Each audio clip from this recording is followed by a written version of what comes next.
Watch what we say. Yeah, now we're on the record. That's right. On the record. Here we go.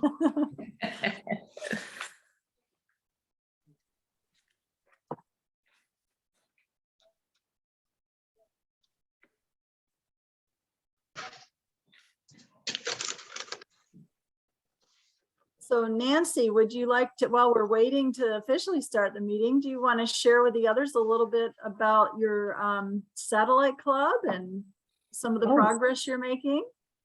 Thank you.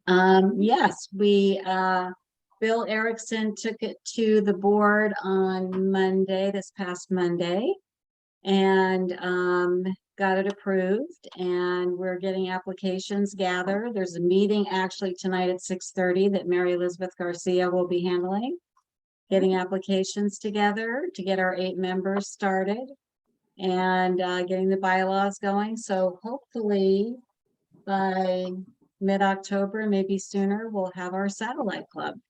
Well, So, congratulations. Very excited. Yeah. So it'll be like an offshoot of our main club, and we're excited about it.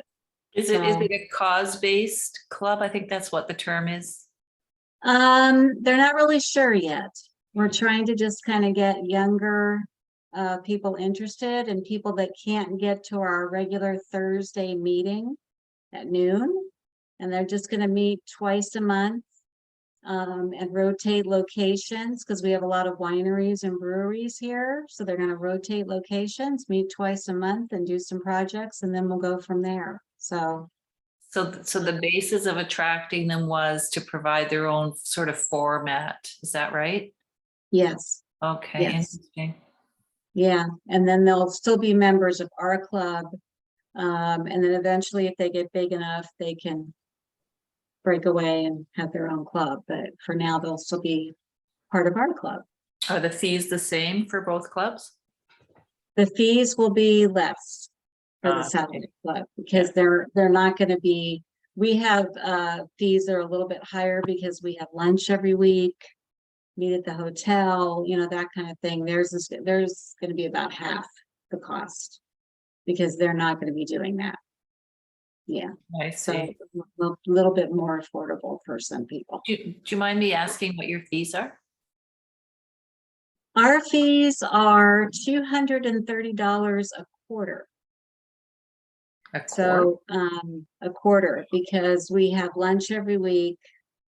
Our club in Walla Walla is over 100 years old. It's one of the more established ones. And that's the way they've been meeting for a long time. And so it's every week we have lunch, and that's included in the dues and stuff. So okay, just nice to compare. Thank you. You're welcome. Thank you. Yeah. So the satellite club's going to be about $100 a quarter. Okay. Yeah. Yeah. So we're excited. We'll see how it goes. I'll keep you posted, everybody. Thank you for asking, Doreen. Yeah. Yes, well, we're excited for you, and I'm hoping that, this is, as far as I know, it's the first satellite club in the district. So hopefully, with your success, it'll, lead to other clubs wanting to emulate what you're able to do. So Yeah. Okay, I'm going to go ahead and start the meeting, and people can still join us later, but I think to respect everybody's time and to ensure that we end on time, we'll go ahead and get started. I want to introduce you to our panelists. So I think that most of you know me. I'm Doreen Kelsey, the district membership chair for our district. And we have Assistant Governor David Keys, and he is the AG for, what is the area number? 5. That you said? Area 5. Okay, of the Rotary Club of Sandpoint. Yeah. And we have the immediate past president of the Tri-City Sunrise Burbank Rotary Club, Todd Shepard. Todd, thank you for joining us tonight. You betcha. He's frozen. Oh, okay. He's frozen. So it's not on my end, because No. sometimes my internet connection fails. Right. Okay, so well, hopefully we can. There you Todd, are you okay? You're unfrozen. Did you hear my Well, I'm gonna introduction? switch over to hotspot. Okay, that sounds good. Well, I'm going to go ahead and get started, and then we'll switch over to David and then over to you. Is that okay? All right, everybody. Now, we do have information to share, but the majority of this session will be interactive. So just jump in with your questions, and sorry about the noise in the background.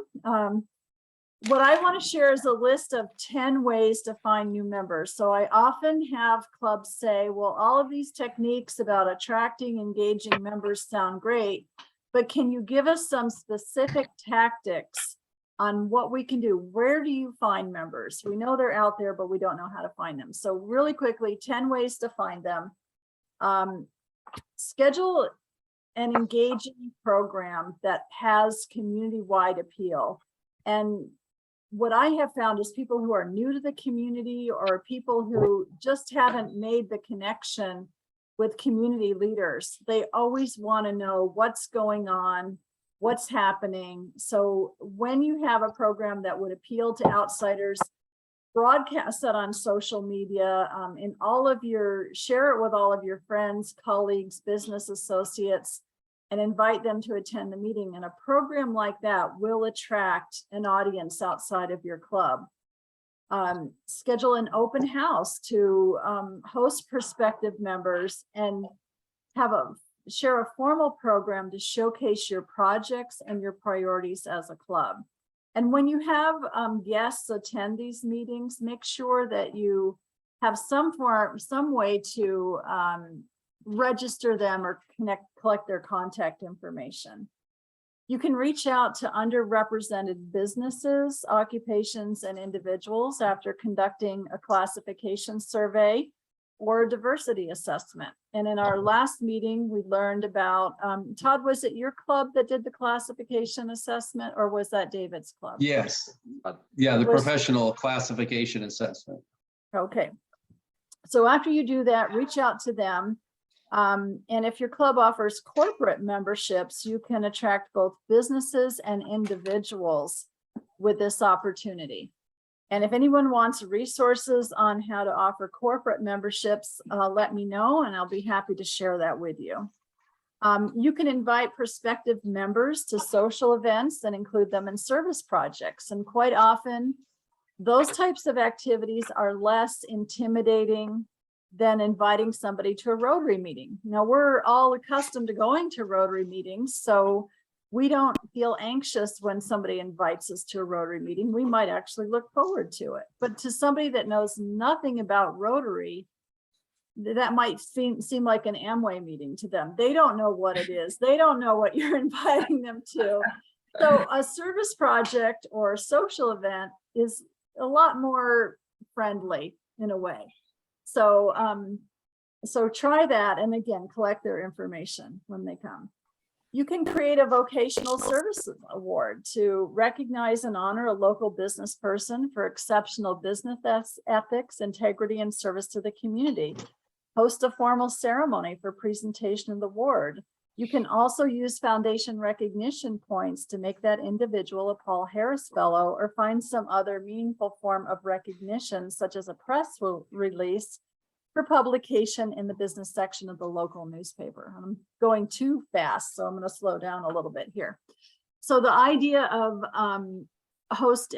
doing a vocational services award is twofold. One, you're honoring somebody in the community in that sometimes forgotten avenue of service, vocational service, and setting that person up as an example. And then second, because that person epitomizes the ideals of Rotary, that's a great person to approach after you recognize them and see if they would like to become a Rotarian. Can you give an example of that, Doreen? Okay, well, in our community, we had somebody that purchased our little tiny grocery store, the only grocery store we have in Christina Lake. And he did some really incredible things. Like, he immediately gave all of the employees a $14,000 bonus for working through the pandemic. And I think these employees were maybe underappreciated by their former employer. And so the very first thing he did was acknowledge their service. And some of those people had been around for 25 years working for that company, and they all worked through the pandemic. And he just did a lot of other things to reach out to the community, and things that maybe didn't make him money, but made him, a valued business. And he didn't have to do those things because he has no competition in our little community. You have to drive a half an hour west to go to another grocery store. So, Well, I'm guessing he doesn't have the staffing issues, ironically, that others have. And I love that payback because Mhm. that's how it works. Yeah. yeah, and he's always donating stuff. If we have a hot dog barbecue or something, he does things like that. You can almost always find somebody that stands out in your community by doing something that would be difficult to do, and maybe not make themselves money, but is the right thing to do. And I think we need to make examples of people like that. And that ties in so much with vocation is at the heart of what Rotary does, right? Because we use our vocations in service to others. So to me, that's a way to communicate our brand and also a membership opportunity. And it reminds our existing members of why we're here too. Mhm. That's In a good. Okay, thank you. In a former club, we had a Rotarian of the Day program. And the way that worked was on a weekly or a monthly basis. We scheduled a Rotarian to be the Rotarian of the Day. And the duties of the Rotarian of the Day was to invite a guest who may or may not be a prospective member. And most of the time that person could well be a prospective member, but to make it less pressured, they could bring in a guest. And that guest had 5 or 10 minutes to introduce themselves and explain who they were and how they fit into the community, and whatever they wanted to say in 5 or 10 minutes.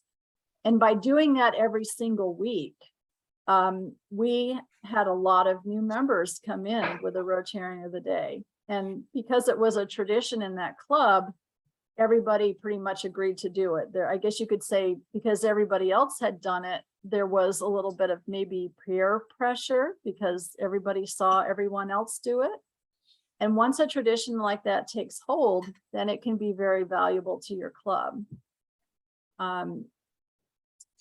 There was something else I wanted to say about that, but the train went off the track there. So, but I will say that club is still growing and thriving, and I'm assuming they still have the Rotarian of the Day program, and everybody kind of looks forward to it. So, Yeah.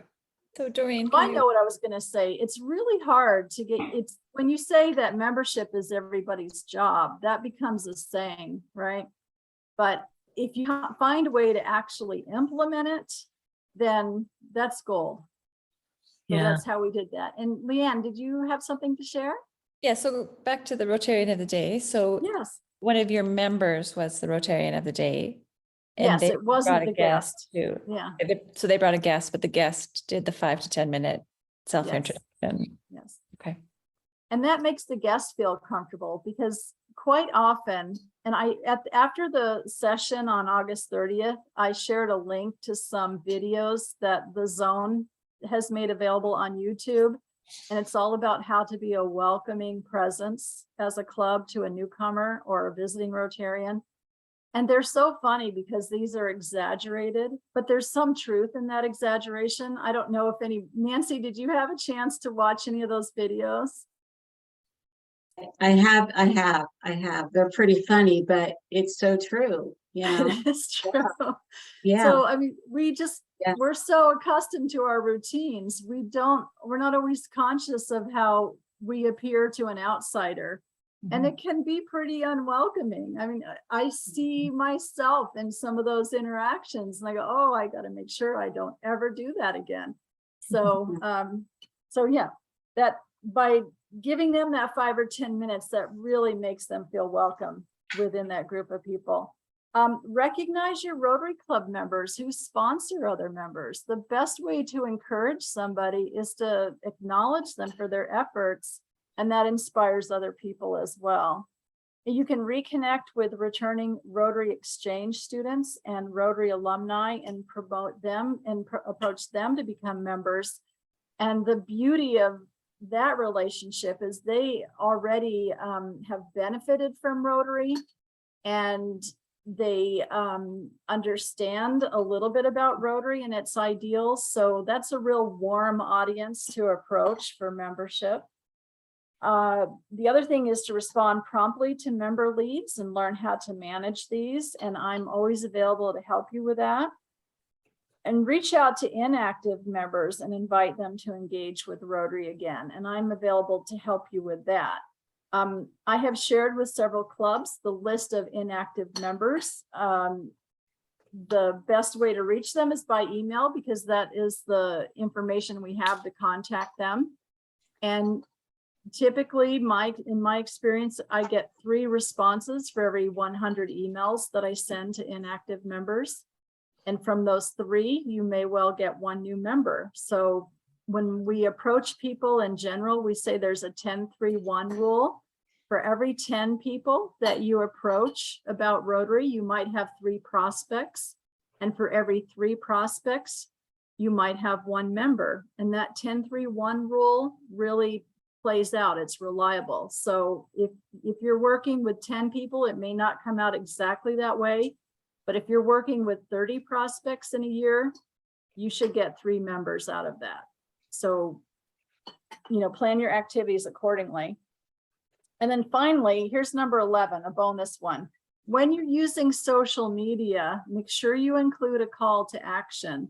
It's great to share things on your Facebook pages and on your websites, but go the next step and invite people to attend a meeting and include your location, or include an easy way for them to contact somebody so they can find your location. And that's what I had to share. And I have a couple of questions in the chat that I will respond to. Delynn, I will follow up with you about corporate memberships and the videos. And I do want to mention that for everybody that's registered tonight, in my follow-up communications, I will send links to all of these videos again, to all the resources that were shared by the panel last week, and to all the resources that were shared, that will be shared with the panel this week. I will have to send multiple emails because DACDB only lets me make 5 attachments. So it seems to drop the rest of them. And I had 8 attachments last time. So any further questions before I turn it over to David? Okay, Peggy. What was the main thing that you did in Christina Lake to get that club set up? Would you say there's 1 or 2 key activities that resulted in the success? We did 100% by social media because we started out in the middle of the pandemic, and we never had an in-person meeting until our charter night. So I started by, because we're a really tiny community, we have 1,000 residents and only about 300 of us are here year round. So social media works really well because everybody is on social media. There's a community Facebook page. The 2 things that I found, and I had to learn this by experience, is that once you get a body of people that are interested, you have to start meetings, because otherwise what happens is, now this was for a new club, your first 8 people will start to drop off because you've gone too long. And it takes about a year, 6 months to a year to get enough people. You've got to have 20 people to form a club, eh? So what I found was I kept having to start over because we weren't having meetings yet. We weren't a club. So you don't wait to be a club to have meetings. If you're trying to reach out to new members for an existing club, then you already have a meeting to invite them to. But in my case, I didn't have a club yet. So we started our meetings before we were chartered. And what we did, because nobody knew each other, right? Nobody in this group of people really knew each other that well. So for our meetings, we took turns. Instead of having a program, we would give each person on their assigned date, 30 minutes to talk about themselves. So it was like a long classification talk. And they could talk about where they were born, how they ended up in Christina Lake. They could talk about their education, their kids, their hobbies, their business, whatever they wanted to talk about. And in that way, we formed that relationship with each other. So that's how we did it. We did it strictly by social media. And since I was the instigator, I was the one that was just churning out that stuff. And whatever inspired me that day is what I would put out on social media. And I mixed it up a little bit so it would have appeal to different kinds of people. And then once we got to a solid group of 10 people, 12 people, we kind of hit a rough spot and like, you know, we didn't grow after that. And I asked the group, do you want to just be a satellite club? Because we can do that right now. Or do you want to go for 20? And everybody said they wanted to go for 20. And then they referred members. So that's how we got traction. And that's how we got the new club. Oh, And I that's think good. it would be the same with a satellite club, you know, except you have a sponsor. So that gives you another advantage. Yeah. But social media is really powerful if you include that call to action. When you said a community of 1,000, I'm thinking, well, that's a disadvantage, but then it can be an advantage as well, as you explained. Yeah, Yeah. well, it is both, because the other problem with you know, a community that really only has 300 residents is there's 10 other nonprofits and everybody's clamoring for people to be on their boards. And, you know, so we have a lot of competition. And sometimes I hate to say this is like the other negative thing. There's a little resentment is how come you got all the volunteers and we're still trying to get some, we can't even get a board together, right? So, you know, I guess you just got to go out there and be that early bird. Yeah, no, that's awesome. Yeah. Okay. All right. So I'm going to turn it over to David. David's got lots of great stuff to share, and so does Todd. Well, thank you, Doreen. First of all, before I begin, I want to thank you for all putting this together and making this happen too. It doesn't happen easily, and it's not seamless for sure. I know you work behind the scenes to make this happen. So thank you for doing that. I really appreciate it. I've learned a lot as well. You talked a little bit about how you chartered a club, whether it's a satellite club or anything else. And we have some experience with that. We chartered Bonners Ferry and Ponderay Centennial. And they were two totally different experiences too. Ponderay Centennial was the one that would start gaining some bodies and then they'd go away. They'd move, something else would happen. We'd push. And finally, it's a centennial club too. So we wanted to make sure it was a centennial year. That was our goal. Yeah. And so it came to the final push. We were too short. So I talked my mother-in-law and my wife into joining. And they're both, you know, working with Ponderay people.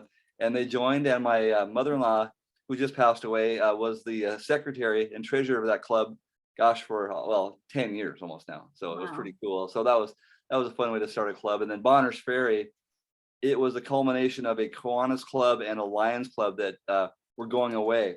And I still think one of our advantages in these communities is that when these other civic clubs are starting to fade, not attracting new members, not doing the things we're talking about, we have a real opportunity to make sure that our communities are being served by what those clubs were doing. And you can see, well, I've told you my story before about the flags here, but Bonners Ferry, the Lions Club up there did everything, but they only had 5 members. So all of a sudden they just kind of just went away and they gave it all to the Rotary Club up there. And now they're doing everything from fireworks to 4th of July to all of that. Doreen, I gave you a slideshow. You want to go ahead and start that and I'll just kind of go through Yeah, I'll a little share bit of that. Yeah, I don't Yeah. want to take a whole lot of time on that, but it was something a member of the Sandpoint Club sent to me. And they said, maybe here's what we should think about doing as a club. Todd last time talked about codifying things, making sure things are in writing, making sure you have a flow chart, making sure that people know when to pass off people to different parts of a chain to become a really active and vibrant member. So the Coeur d'Alene Rotary Club has a member handbook, and I'll just briefly tell you that it covers everything from soup to nuts. It's one of those things that every club should have. And we're challenging the Sandpoint Club, now my home club, to adopt this and make it our own too. And we'll send a copy out to everybody, but I just wanted to briefly go through that, and you can flip through it. And you can see everything from what are our values, what's our mission, what's our vision, hey, what's that four-way test all about? So it kind of goes through all of those questions that may pop up, kind of like what we do in our pre-inductions in Sandpoint. But this is like the Bible of Rotary. This is our club. This is what we believe. Here's what we do for fundraisers. Here are expectations for showing up for meetings, being on a committee, all that kind of good stuff that, you know, sometimes, like Doreen said, we forget what we always do. We are so tied into Rotary jargon and doing our things that we sometimes forget that a new person, they have no idea what a Paul Harris Fellow is. They have no idea what some of this other stuff that we just kind of kick around is. So they made this, and they've fine-tuned it several times over the years. And it gives a little history of the club. It gives just the kind of stuff that, again, sitting at home at night, you would flip through or you go through online. They have it on their website as well. It's just one of those things that says, we're more than just a group that gets together once a week. Here's what we really do. We do get together once a week, but when we do get together, we do good things, and it goes through all that kind of stuff. So I won't belabor that too much. I just want to make sure that you can all have a copy of that. But as you can see, it kind of covers everything pretty much. And they go through all this. You know, they have the red ribbon thing too for a new member. You know, you do the little checkoff list to get rid of your little ribbon that way and become a full-blown non-new member. So that's really good. And again, I would encourage all of you to do it. We're challenging our membership committee to make sure we do that. So I thought that was worth at least some time that way. One thing I did want to bring up was we talk about exit interviews. I think hopefully every club does that. You know, why did you leave us? Why, what happened? We want to know that. But I think equally important is, hey, you've joined us. Are we meeting your needs? Within about 2 or 3 months of a new member joining, I think it's so important that you designate somebody to be that person, to say, how's it going so far? I haven't sat with you too much at lunch, but it looks like you're getting involved with X, Y, or Z. You know, what can we do to make you fulfill your thoughts of what we should be as a club? And kind of go that way, because it makes no sense for us to go through all this effort to find new members and get them on board, to lose them out the back door because we didn't live up to their expectations, didn't have their questions answered, didn't do what we didn't even know they expected. Cut that off early on so that they feel engaged. And hey, lo and behold, a membership committee member reached out to me to see what was going on. Peggy, you have a question? What was the ribbon with the new member in the checklist? Can you go over that again? Sure. Some clubs do it. Coeur d'Alene is really good at it. We do it in Sandpoint as well. So when a new member joins, as part of the packet, in fact, when you receive your packet, there's a red ribbon in there that says new member. And in Coeur d'Alene Club, they have it again codified, where also known as a red badge. That's right. Codified where they have to check off 10 items. They have to be a greeter one time. They have to join a committee, you know, attend a board meeting. There's like just different requirements. And then once they're done with all that, they get rid of the red badge or the red ribbon, and then they're considered a full member. It's just a way for them to kind of have a crash course on, you know, Sandpoint Rotary or Coeur d'Alene Rotary or whatever the club might be. It kind of almost forces them a little bit to get engaged, but they need to have a mentor. They need a Sherpa to help them through all of that too, because we can't expect a new member to pop in there, second meeting, be the greeter and not know what a greeter really does. You know, they can figure it out. Most people who join our clubs are dynamic individuals. They want to learn and grow, but we can't expect that. So again, I think finding out early on if we're meeting their expectations, I think that just shows again that we want to keep growing and keeping those people. And I find that the newer members are your best recruiters, because all of a sudden they're rotarized. They like what we're doing. They're talking about this great new club they've heard, learning more about. And guess what they do? They tell their coworkers, or they tell their friends, or they tell their relatives that this is a pretty cool club. Did you know that X, Y, and Z? So they start talking that elevator speech that we all know in this group, especially about how cool Rotary is. And so then that begets another member. And as long as you have a plan and you attract these new members and you engage them, you can't help but grow. I mean, you know, you look around, who would not be who wouldn't be a great Rotarian? You look around, people right now, those are great Rotarians. They could be awesome Rotarians. How do we get them on board? How do we activate them? How do we ensure that they're successful? And then our membership grows because of that. So just short and sweet. I want to make sure that we have time for everybody else. But Doreen, I just wanted to share that with you today too. And if you'll send out the slideshow, that would be awesome. I'm sure people would like to see that. Absolutely will. And Nancy has her hand raised too. Sure. Thank you. David, when you were talking about, checking in with them when they're new, etc. I wondered, does your membership committee, do you have like a mentor committee and I wanted to know how many other clubs actually have like a mentor committee, or does your membership committee do that? Or do you assign somebody? How does that work? Right. We're looking, yeah. That really grew during COVID, because what happened when we started going all virtual, we lost a lot. We didn't lose membership, we lost active members. And all of a sudden we went from having 60 people at lunch to having 35 on a good week on Zoom. So we went from becoming a growth club and a committee, I was the membership chairman, to becoming a retention and find out how we can maintain our club during that time. We didn't know how long that was going to last. So we actually left it up to the membership committee to be that group. We're already kind of dialed into that. We're already used to speaking to new members. We're all that good stuff. But we turned it into, again, gosh, we've noticed the last 2 weeks you haven't been on Zoom. How's it going? What's going on? What can we do to talk to you? And we found out during COVID that people who would block out that hour for the club meeting couldn't get away from their office all of a sudden because there was no lunch to go to. There was no set thing.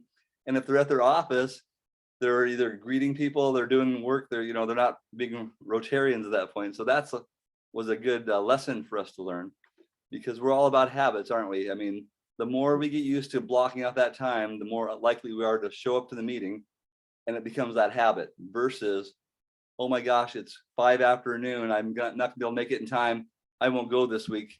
A couple of weeks of that and you're not going to meetings. So it's very important for us, at least in the Sandpoint Club, to reach out and say, hey, you want to come with me today? Let's find out some reasons. And there's always a reason, but pretty soon it becomes a habit, the wrong direction, and then they don't participate, they don't grow with us, they don't attend our fundraisers, and then all of a sudden we lose them out the back door. We tried so hard to gain these members, and they're good members, but then they go away and we don't see them ever again. Okay. Case.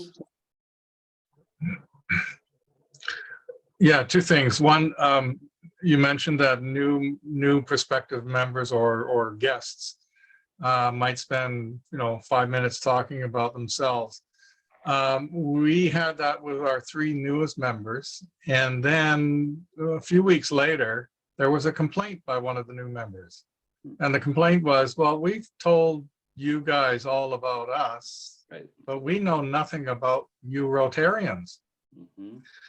And so we took that to heart, and we're halfway through our club members talking about themselves to the newer members. So, and they really the newer members appreciated that. Second thing is, on the chat, I'm sending to you, and I hope it actually does get sent before the meeting is over. It's still loading. It's Steve Lingenbrink's first Rotary meeting experience. It's a lot of fun to watch, and it can teach us a lot of lessons. I don't know if any of you have ever seen it, but I'm hoping that it will load up before the end of the meeting. If not, I will send it to Doreen to distribute. Oh, that's great. Thank you. Great. Thank you. Well, we always learn something, don't we, Doreen? Every call we learn something new, and that's what's cool I'm about learning as much from these presentations as I hope the participants are learning. So it's been great for me too, to have this opportunity to share. Delynn asked if you could share your elevator speech. Do you have an elevator speech, David? We have a bunch of Toastmasters who are also Rotarians in our club. So we have developed a Toastmaster or a elevator speech. I'll dig it up. I mean, it has to come from the heart, first of all. And it comes from, honestly, like today I'm in Indianapolis, and I'm wearing my Rotary shirt around, and I've got my little pin on here. So what happens? oh my gosh, my son was a Rotary Scholar, even here in Indianapolis. So it's kind of funny how you kind of want to be ready for whatever question might come your way without sounding like, a religious zealot or something, like I'm knocking on their door. So I've always tried to have, 4 or 5 facts about Rotary that I carry around. And I think we probably all do. So I can send you my little cheat sheet on that. And we do share that with our new members too, but I always remind people that everybody has their own unique Rotary story. And that's what means a lot to people.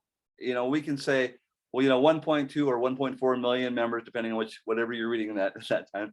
We have clubs all over the world, the whole thing, we can go down that list. But if you tell somebody that, we helped eradicate polio, all of a sudden, oops, that means something. Oh, we give out the 2nd most scholarships in the United States next to the US government. Oh, that means something. There's those different points that mean things. But if you just have this bullet list without having a heart in it, it has it has a pretty good batting average, but it has a better batting average if it comes from your heart. And again, we all have those Rotary stories. I challenge everybody to share those. I mean, that's what it's all about. Thank you. That's a great idea. So when I send out the follow-up emails, if everyone could reply with their own elevator speech, we can share those, and maybe there'll be something in there meaningful to inspire you to develop your own elevator speech. Naomi, did you have a question? I was just going to ask the same, I'm quite interested in finding out what everybody talk about.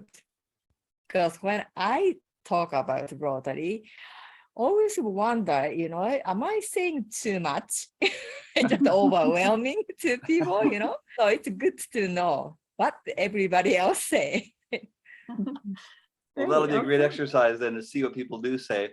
And I think I see one person who's in my box anyway, 3 boxes over and 1 up. I'm sure you and Case talk about it sometimes, about your Rotary stories too. So. Okay. All right. So now I'm going to call on Todd to share his information. And Todd, you sent me a great document too on social media. Just let me know when you want me to share my screen, or if you want to share that. That's I'm just, I made okay. it so you could share too. So Yeah, I probably would just have you send that out, but we'll talk about that in a minute. David, thank you. And thank you, Doreen. And David, I like what you touched on. I wanted to just touch on a couple of things that I really like about membership. We do a red ribbon thing as well. And we have a process with how many things they need to do. They need to do a certain amount of items that have to be accomplished, and then a group of items that are optional.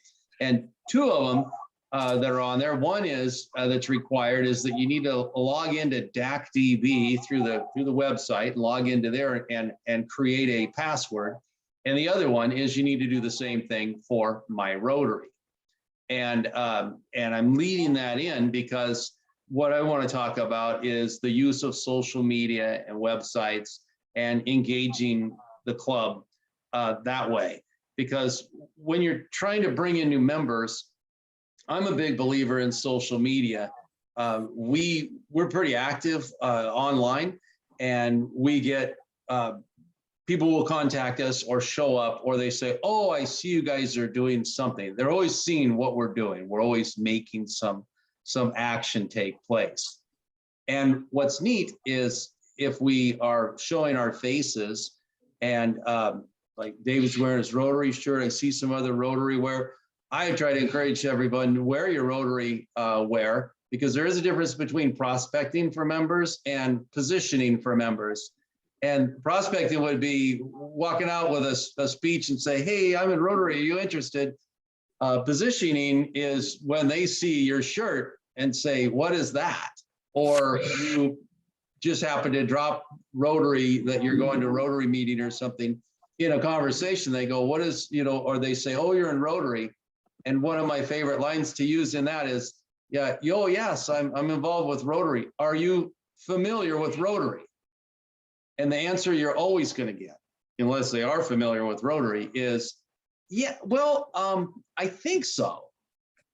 Tell me more. And that's the lead in that works for me when, but I get there by wearing Rotary shirts and underwear and everything. So, but that's that marketing edge of it. So getting into the social media though, I wanted to talk a little bit. We brought this up last time, and I don't remember who it was. And they brought up a comment that I loved. It was like, hey, you know, social media is, it's all well and good, but our club is different because our members are older or our community is older, and you know, that's not for old people. And I brought up that comment back and said, hey, you know, if you're 70 years old, you're not as old as you think as far as social media. So I want to cover a couple things with you. Did you know that the concept of the internet is not like brand new?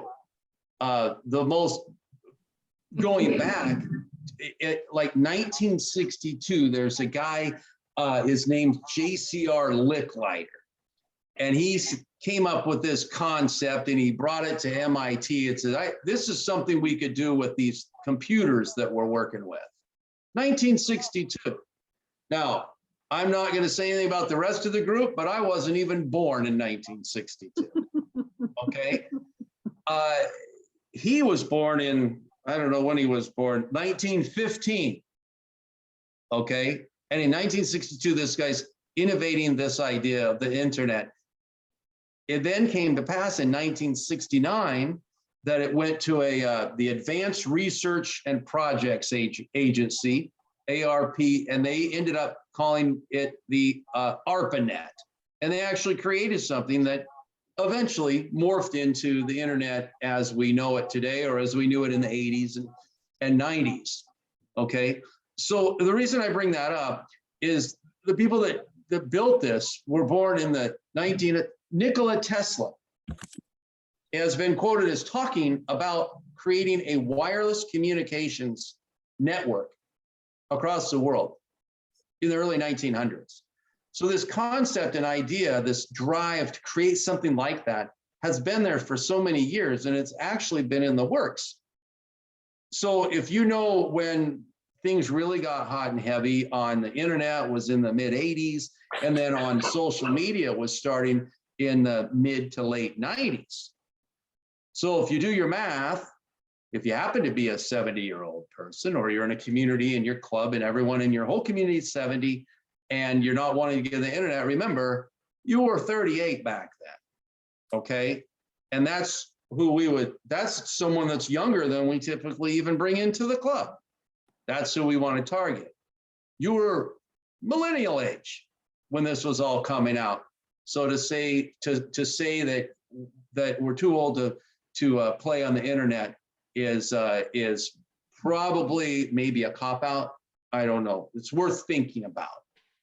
So I want to give you a couple of statistics, and then I want to get into some nuts and bolts on what do I mean about integrating into the social media. People that are on Facebook. Okay, this is just surveys that go out. You find them on the internet.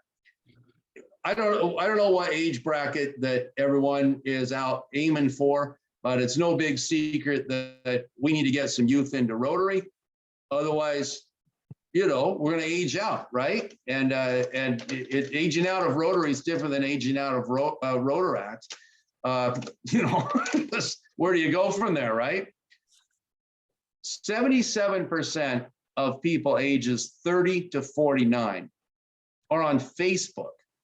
Okay, and Facebook is, I mean, that's probably the most popular social media other than YouTube, but 77% are on Facebook, ages 30 to 49. Is that a pretty good sweet spot? Do you guys like that age bracket if you can get someone in their 40s?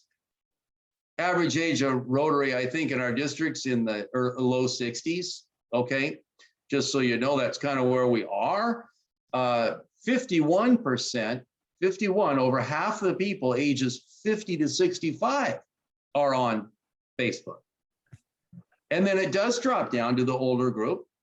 34% of ages 65 plus are on Facebook. but still 35%, I think is a pretty big number. I don't know what percentage of the ages 65 plus are active in Rotary or other groups, right? That take their time as they encroach on the back nine of their careers or in their retirement and invest it back into the community. I don't know what that percentage is. I guess we could look it up. But I just wanted to, just as a thought process, that's a whole lot of people when you figure 34% of age 65 and adding that to the 51% of age 50 to 65, when you consider that group of people, that baby boomers, is very, very big number to begin with. So those percentages are really, really high numbers, and certainly I would think worth targeting. Okay. And one other little statistic that you may or may not be aware of, but millennial age, which is we're talking that 30s and 40s age bracket, that is kind of a really nice spot that we'd like to at least bring them in as friends of Rotary, if not Rotarians. They are leaning on social media for over 80% of their day-to-day purchase decisions and decisions on what am I going to do as far as fashion, what am I going to purchase as far as a vehicle, and what am I going to do with my life. 80% of the decisions are happening online. So if we say that we're not wanting to engage because it's too much work, or I don't understand, or I'm just too old for this kind of thing, well, guess what? You're missing out on a big opportunity to dance with this this new and up and coming group. So they're going to go somewhere, and if we can get them into service somehow, and hopefully Rotary, how great would that be? So that's just the statistics. How do we get there? I want to talk to you about a couple of things that we can do. And I went online and I looked at everybody's neighborhood, right? I went through the district and I Googled Rotary Club near X and X town or community. And not surprisingly, a lot of the Rotary clubs, some included in this call, don't even have a Google presence. They have maybe their website, but not a Google page. If you don't have a Google page, you're missing out on a lot of opportunities. For one, it's free, and it's the #1 search engine. So you say, but I have a website. Having a website is great because it does give you a good listing on there, but a Google page gives you the first listing on there. And if you go into any community, like you're in Indiana, David, right? Right now, you could type in Rotary clubs near me, and it would show you, hopefully, all the Rotary clubs near you. If they're on Google, they're going to go on Google Maps. Google changed everything now, so it's all connected to their maps. It's all managed through their maps. So that means if you type in Rotary clubs near me, it's going to take you to the map and directions. And the #1 way to get someone to a business or anywhere is to give them a map, because they're probably doing it either in a hotel or on their phone somehow, or in their car, and they hit the button and it takes them there. Okay, so I just want you to think this is kind of how the world is now. That's the best. So if your club does not have a Google presence, then it's something to strongly consider. And it's real simple. Doreen brought up a page. I got 2 pages that I put together here. Okay. And what this is steps to accomplish what I'm talking about. So how to hook up a Google page if you don't have a Google page, or how to find it if you think you may have it. And then some tips like add pictures to it, because if you put pictures on there, people go see that. That's what draws the interest. And when they say Rotary Club near me, the more active your Google page is, the more active that it's going to be on Google, the more likely that they're going to get your business, your club's information on there and your club's map to get them there. The other thing is there's updates, and it's kind of like posting. You can post captions. There's all kinds of things. You can also ask for reviews. I would like to see a show of hands on how many of you have ever used a Google review before purchasing something. Just put your hands up. Okay, so it looks like close to 100%. If you are going to invest your time and energy into a service club, and you're looking at what am I going to do now that I've got this time to do this, would you think that it might make more sense that you would look for something that has reviews, so at least I can find out what people think? Again, those are conversations worth having. If you've got 10 people in your club, or you've got 150 people in your club, if you have a Google page and you have a review section and you ask them again and again and remind them again and again, get the club engaged, help us out, give us a Google review. Reviews can come from members. Can you imagine if 10% of them gave a review if you have 50 people? Or if all 10 of them gave a review if you've got 10? It's achievable. Okay, but that's what it can, and that's what people look at. Everybody here does, all right? And I think there's at least one person close to 70 here, and we're on Google. All right, I'm gonna go through the others real quick and let you know that instructions are here on how to do it. But I don't like to post on social media. I don't know how to manage all these things. What do? This makes it real simple. Did you know that you can post on Facebook, on a Facebook page, and it can connect to your website, your DACDB website? And it's already, if you have DAC, I don't know how many of you, if everyone's using DACDB, which stands for District and Club Database. So your website managed by DACDB, there's a feature in there that is very simple, and the instructions are right here that you're going to receive. Anybody, you don't have to have a webmaster or anybody magical to do it. You just follow the instructions, and you can connect your Facebook page to your website. Then every time anyone puts anything on Facebook, it automatically updates. Can you imagine you're updating your website live? Okay. The other thing is your Facebook page can be easily attached to Instagram. Well, wait a minute. Instagram, I don't know. That's for kids, right? No. Again, the numbers are huge for people in that 40s to 60 age bracket, believe it or not. Not as huge as it is in the 30s, but big numbers for people that are on Instagram. But all you need to do is create an Instagram account and follow the simple instructions, and you connect it to Facebook because they're both owned by the same company. They connect. So when you post on Facebook, it automatically goes to Instagram. You don't have to post to Instagram, it will do it. Or if you post on Instagram, like I like to do, it'll go back into Facebook. All right. So we're talking about connecting your Facebook to your Instagram to your website. Easy instructions are all in there. Why do you want to do that? Well, the reason you want to do that is because of the huge numbers that are out there on there. Okay. Again, a quick show of hands. How many of you actually engage in some form of social media, whether it be Facebook, Google, websites, Instagram? Raise your hand if you engage in some way, shape, or form. Okay. So that of that whole group, it's almost 100%. Okay. And Case didn't raise his hand, but Naomi did. And so it's, and the number one reason that they say that older people are hesitant or a little confused sometimes is this. It's because time takes its toll on us, and we start talking about hard to see, maybe hard to hear, and then it becomes hard to learn. I was having a computer, an internet glitch here earlier, and we've all been there. And then the frustration level comes up, and pretty soon, like, forget it. Okay, I don't want to do this.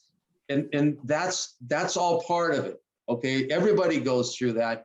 But as we age, some of those things become such a frustration. It's like, why do I need to deal with this, right? And so being able to overcome that by connecting everything together gives you an avenue to be able to send out this one message now, and you're updating everything. What type of message should you send? things that show your club, pictures, pictures, pictures across the board, as many pictures as you could possibly share. On Google, you should just post every picture possible. Get with your club, and if anyone's got pictures with the club, help them they can post it on Google too. The more pictures you have, the more engaging you are. And I'm not talking about pictures of Peggy and David standing there. Oh, that's always good, giving a trophy or giving an award. Those are good pictures too. The most engaging ones are the ones of you standing there laughing and maybe caught a little bit off guard, or just maybe with a shovel in your hands cleaning something up and someone else packing a bag of garbage off while you're cleaning up a veterans memorial. Those kind of pictures of action, even if they're not perfect, they get tons of hits, and the more meaning clicks, people will click on them, and some people will just click on them even if they're not looking for Rotary, and that helps build that up. And the more you get of that, the more exposure you get, and the better chance that someone is going to come in there and you've positioned yourself so you're no longer knocking on doors, figuratively, you're positioning yourself so they're asking you, what is this Rotary you're talking about? Tell me more. And once you get that, you can tell your story, right? I mean, you wouldn't be in it if you weren't having a great time. Once someone finds out what it's like or shows up at a meeting, it's a hoot, isn't it? That's why we're all here. We pay to do this. So that's what I've got. I'm not an internet specialist or a computer specialist or anything, but if anyone's got questions, I'm happy to help as best as I can. I just learned this by stumbling around on the internet. I did leave off one, and that's YouTube. Okay. If you don't have a YouTube channel, the instructions are on there on how to do it, because if you could just get one or two fun little YouTube videos, and you don't have to be all that creative, just have some fun. Doreen, do you mind if I share this screen real quick? I want to just show you that arrow is pointing to, that's our club website, and we're pointing to the Facebook page. That's our Facebook page, and you can scroll through that. It'll scroll up and down. If it was live, it's just a screenshot, but it'll show our whole Facebook page, and it's constantly updating, even while we sleep, if somebody's posting on there. And if you look right below there, what else do I have in there? You brought it up, Doreen. It's a call to action. And if your website doesn't say, hey, we're looking for new members, we're looking to meet you if you're interested in volunteering or being part of it. If your website only says, look at all the great things we've done and how great Rotary is, or together we see a world where people unite, and that's all great to do that. But don't forget, all of this means nothing unless you say, hey, do you want to learn more? And we actually have a click for a video there to our YouTube page. So that's all I got. If anyone's got any questions. That's all you've got? That's what I've got. That's a lot. I can We stop appreciate it. sharing. Okay, That's it? that's what I've got. I'll open up any questions there might be. Wow. I have a question. Mm-hmm.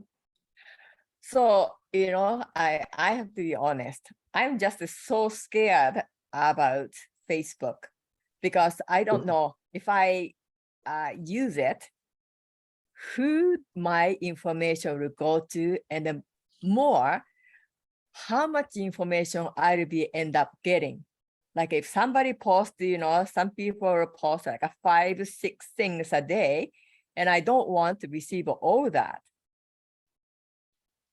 Well, that's an excellent question. And we all have the ability on Facebook to limit the posts. If you don't want to get if someone's posting and you don't like what they post, maybe like I have this thing about people that are political posters. I just can't stand that. They're always, someone's negative about one side or the other here in the US. And so I just delete them. I'd say, you're no longer my friend online. and they don't know about it, but I just don't want to listen to it anymore. Their opinion's not, it's not going to enlighten my day. And so you can have as many or as few people that you follow or interact with if you don't want to receive information that you don't want to receive. As far as privacy is concerned, I work with some cybersecurity stuff, and we've got a guy in our club who's one of the heads of cybersecurity. He's a state legislator, and he and I have had quite a few conversations about that. That you're on there already. We're already there. And yes, if you go on Facebook or you go on social media, certainly your name can be exposed. It depends on how much information you share. So yeah, there's not much I can say. If you're afraid of that, I guess the first thing to do is to determine what is it you're afraid of. And that would be a personal decision. Some people are like, I don't want other people to know what I'm doing. Okay, So well, don't tell them. Okay, if I become friend with someone, would I end up getting that my information will go to that person's friend and friend? Your information, yeah, the information that you put in your profile, if you allow others to see it, would be accessible to those people. Everybody. Now, anything you type into the internet, which you did when you logged in here with your ISP address and everything that's in your computer now, does have some level of exposure. That's just how this world has become. Every time you buy something at the store, if you're a member of, let's say, like some of the Safeway or some of these stores, they have you want a discount on your price, you fill out this little information and we're going to give you the card or what's your number so you can be a club member. Okay, well, that information is now shared. It can be shared globally. They have that information, so they know what your purchase history is, so they know how to market to you better, and that helps. It technically helps keep pricing down, and I guess that's just the way that is. So anytime you're doing anything like that, we're really in a position. If you have a cell phone, you're in a position now where saying I want to be completely hidden. Unless you started out hidden and you stayed under a rock like that guy, that last fella that passed away from that tribe that wouldn't let anybody in that cave, you're probably exposed anyway.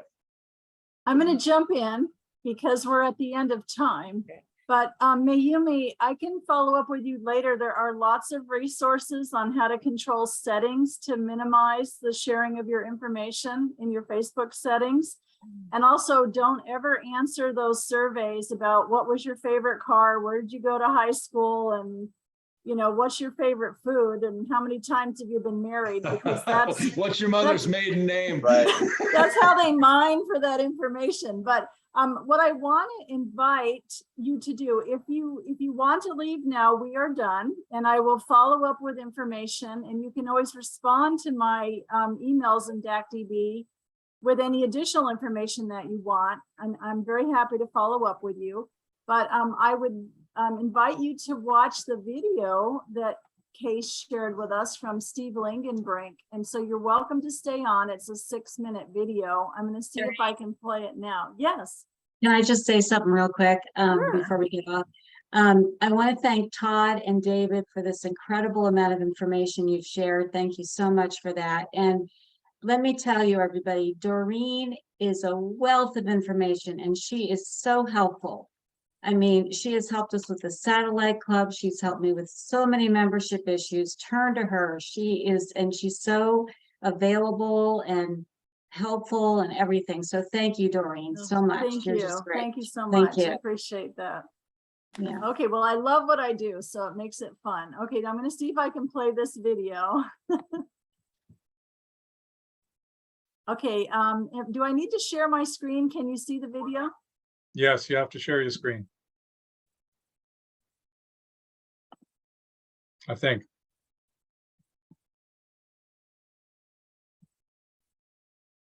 Okay, we can see it. We just can't hear it yet. Okay, I forgot to. You gotta let me click stop that, it. yeah. I have to do that. Let me see if I can stop it and start over again. Just a second.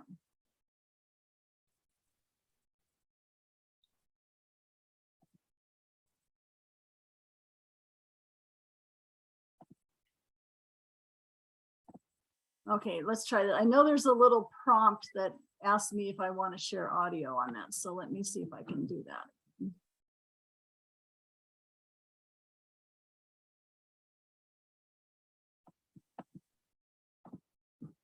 Oops, that's in the cusp. There we go.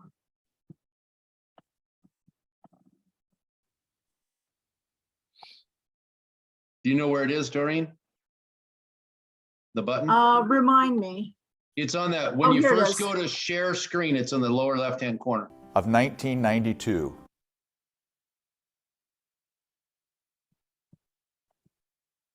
Well, I'd like to take you back to Are we good now? January of 1992. And it was a cold, rainy morning, as so many of those gray Seattle mornings are. And I had been at a business meeting the evening before for a chamber. And a gentleman by the name of Rick Meadows invited me to go to Rotary the following morning. In a moment of weakness, I said yes. And I still remember getting up the Friday morning. It was about, well, dark 30. And my wife rolled over and said, "Hey, where are you going anyway at this hour?" And I said, "Well, I'm going to a Rotary Club meeting." She said, "Good luck with that," rolled over and went back to sleep. And I remember getting down to the car and driving down the street. Rain was coming down sideways, the windshield wipers are going, and I pulled into the Bellevue Athletic Club, and I had to park way in the back 40, and I was walking through the rain puddles, my shoes were getting wet, and I got up to the Bellevue Athletic Club, and as my hand touched the front door, I went, "Oh my gosh, this is probably one of those multi-level marketing scams." Oh well, I thought I'd go in anyways. So I'm walking down the hall, and I come up to these two doors where it enters into the ballroom.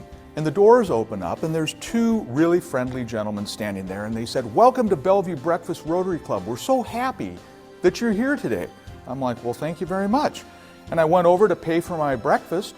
They said, oh, your money's no good here. You're our guest here today, and we will not let you pay." I said, "Okay, great." And they led me over to the buffet, and I walked through it, and it's just this beautiful, well-prepared food. Everything's nice, the plates, the silverware, everything. And I start walking into the main ballroom. There are probably about 100 people in the room there. And I can see Rick Meadows. He's waving at me, "Come on over here."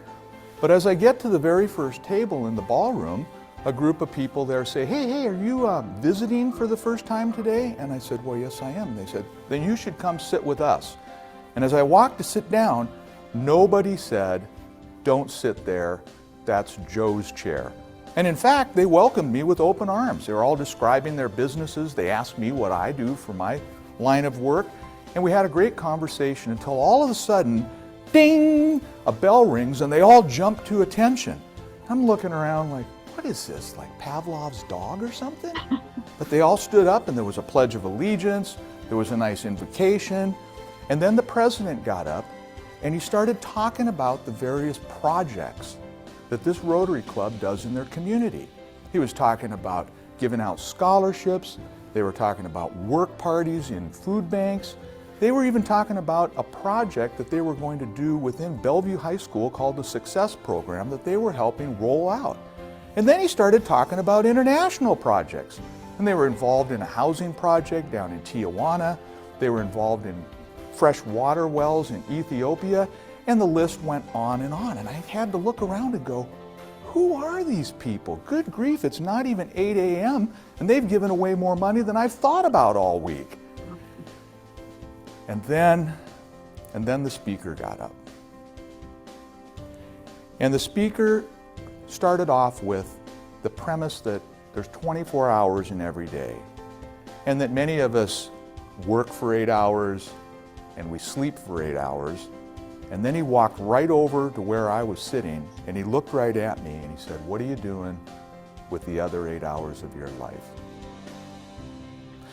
And then he went on to describe what he's doing with the other 8 hours of his life. And whether it was working with terminally ill children at Children's Hospital or the plethora of other things that he did, I just started feeling really puny. And I started feeling really challenged because I had to admit, when I thought about it, I wasn't doing anything with the other 8 hours of my life. So after the speaker was done, I went up to Phil Smart Sr. and I said, Mr. Smart, thank you so much. I really appreciated your presentation today because it challenged me and it made me realize that I'm really not doing anything with the other 8 hours of my life. And I promise you that over the next few months, I'm going to spend time trying to figure out what it is I'm supposed to be doing with that other 8 hours of my life. So thank you very much. And he said, you know, you really ought to think about joining Rotary. And I said, well, Mr. Smart, that's fine for you. You've been in Rotary for a long time and all these other people. But I said, until last night, I really didn't know anything about Rotary whatsoever. I mean, I'd seen the little sign when you pull into rural towns, but I didn't know anything about Rotary. And I sure didn't know you did all the things that you guys do that you described today. He goes, well, what did you think about the meeting? And I said, it was impressive. You know, you had all these high-powered people from Bellevue, and you're doing all these great projects and doing good in your community, and it looks like everybody's good friends. He said, yeah. He says, that's what I thought when I joined Rotary. And you know what? It's changed my life immensely. And so I really encourage you to think about it. Maybe go on a project, maybe come back, visit the club a few times and see what you think. But I'll bet you're going to love Rotary.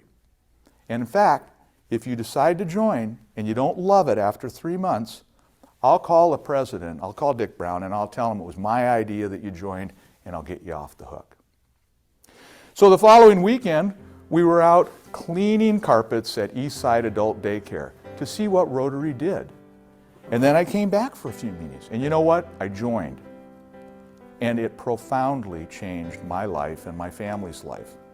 You know, since joining, we've done community service projects all over the Seattle area, and my children have gotten involved in it.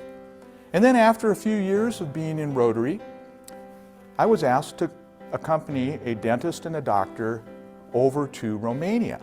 And I said, what are they going to do with a lawyer in Romania? They said, don't worry, we'll train you. And in fact, they did. And they trained me how to be a dental technician. And you can see that picture of me where I'm holding my mouth open, trying to get this guy to open his mouth so I can stuff a dental x-ray in there. Yeah, because he didn't speak English. But we managed to get through it. And then before you know it, I'm in Russia working on a project. And then in Guatemala, putting in fresh water and working in a village down there. And there's a picture there of the president with a tear in his eye as we were dedicating the water system. And he looked at me and said, thank you so much, and thank you, Rotary, for bringing us fresh water.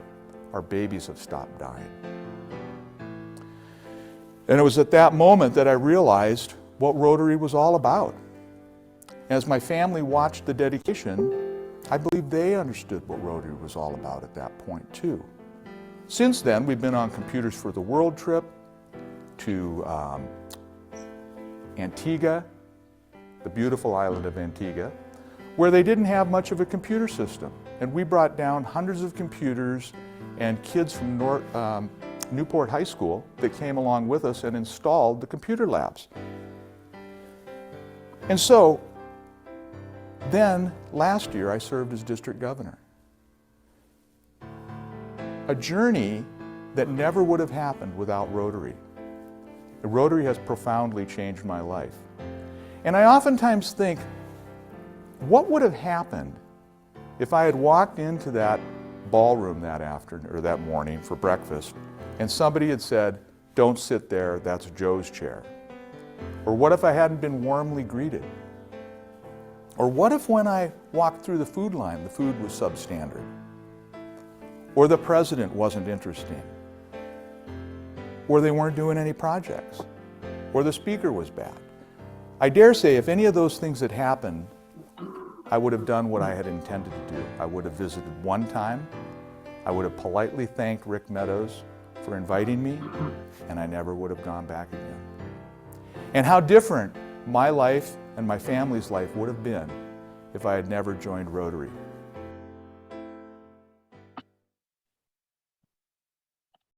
Well, thanks for sharing that case. That was really inspirational.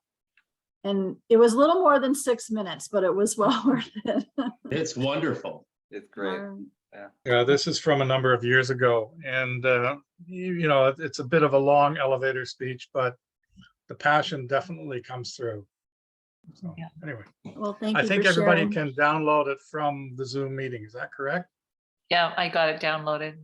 I was able Okay. to also. So thank you all for your attention tonight. Todd and David, thank you so much for the generosity of your time and for sharing all of those excellent. Thanks for listening as I Yeah. got Oh. to use all my words today. Yeah, thanks for putting up with Todd. That was great. Yes, yeah, and with putting up with David and his whatever.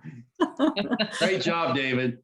Thanks, Todd. Thank you, Doreen. Thank you. All right. Thank you, Doreen. Good Excellent. night, everyone. I'll send And out the thanks, Bye-bye. recording. Thank Thank you. you. Take care, everybody. Bye-bye. Have Good a night. great Bye. weekend. Take See you care. Saturday.